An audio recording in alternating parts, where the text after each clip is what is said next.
Today's lecture 7 of Basic Electronics is about RC phase shift oscillator. Welcome to our channel Classify Community. So we have done about what is oscillator and Barkhausen criteria for the oscillator, right? So can anybody remember oscillator? Yes, you are right.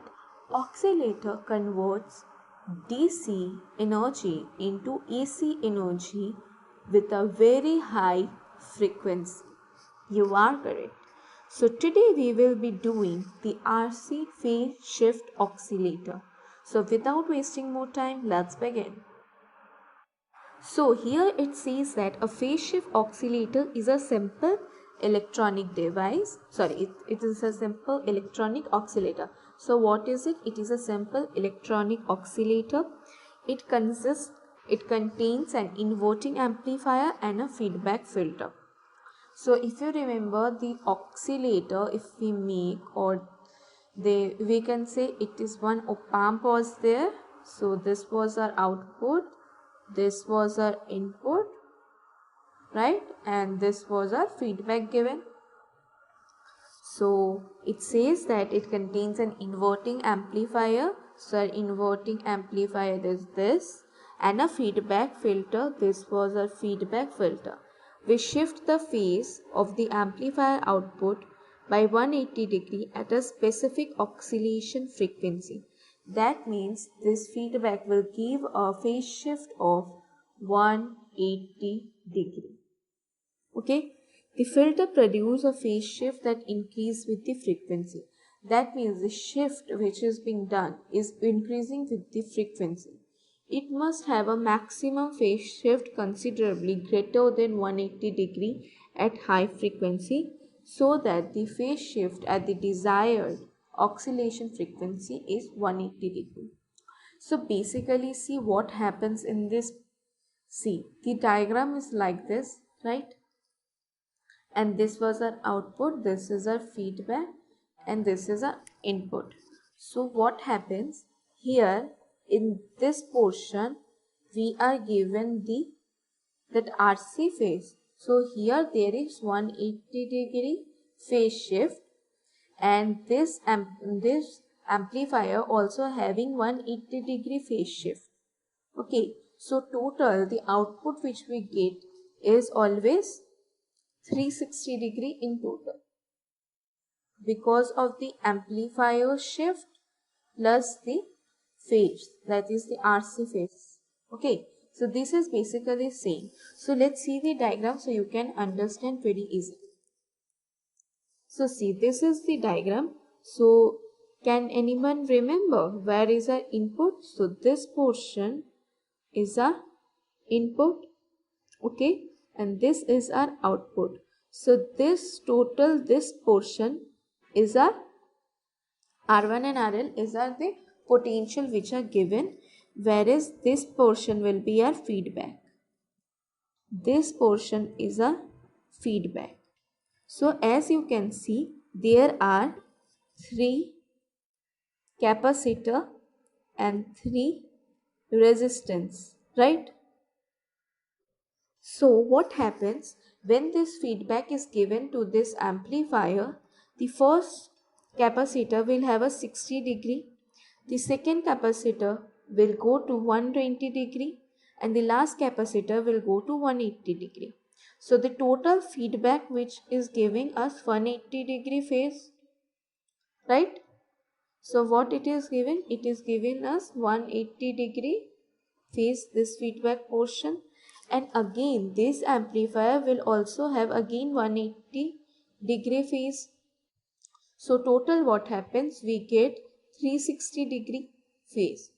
So here we have represented the feedback which has been provided is like this.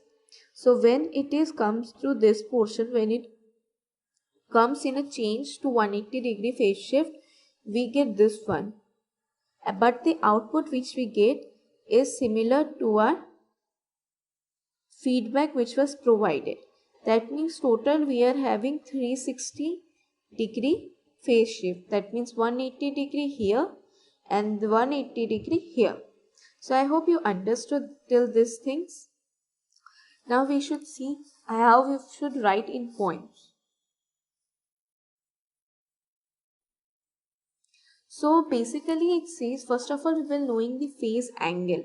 So why we have to know the phase angle? See, the amount of actual phase shift in the circuit depends upon the value of the resistor and the capacitor. That means whatever the phase shift is happening, it is depending on the resistor and the capacitor and the chosen frequency oscillator, and whatever the chosen frequency of the oscillator will be the phase angle. So anybody remember what we know call this XC as? Yes, you are correct. It is called as capacitive reactance. So can anyone tell me what is the capacitive reactance formula? Yes, it is. It is what is? Yes, it is 1 by omega C. So it is 1 by omega C. And we can also say omega as 2 pi of F of C. Right? Yes. So that is only written that Xc is equal to this 1 by 2 pi Fc, and resistance is equal to R, we know that.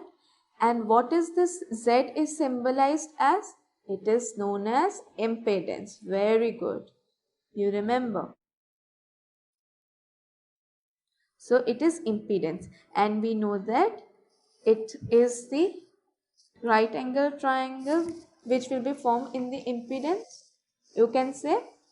So our resistance will be this side, our capacitance will be this side.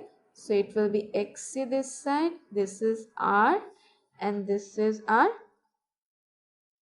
impedance. So by Pythagoras theorem, what we can say? By Pythagoras theorem, we can say hypotenuse square is equal to perpendicular square plus base square. So when we remove this h square from the hypotenuse, when we remove the square, it becomes h is equal to under root of the perpendicular square plus base square. And here our perpendicular was xc square and a base was r square. Right? So we can say our phi is equal to, so if we know that at what is a tan phi then? Yes, tan phi is what? Perpendicular by base. So our perpendicular was xc and our r was resistance. So we can say phi is equal to tan inverse xc(r), and xc is a capacitive reactance and r is a resistance. So now we will know that RC oscillator is also known as phase shift oscillator. So we know that it produces a sine wave output signal using regenerative feedback. So regenerative feedback, another name is what? Positive feedback. So it produces a sine wave with the help of a positive feedback. Sine wave with help of a positive feedback from the resistor capacitor combination which is given to the feedback portion, and the regenerative feedback from the RC network is due to the ability of the capacitor to store an electric charge. That means the positive feedback which is getting from the RC network is only due to the because the capacitor has the electric charge. And if you know that we denote resistor as R and capacitor as ohm. So whenever we draw a diagram, we should determine the terms. So before that, we should know that the phase shift network are equal in value, then the frequency of the oscillator produced by the RC oscillator.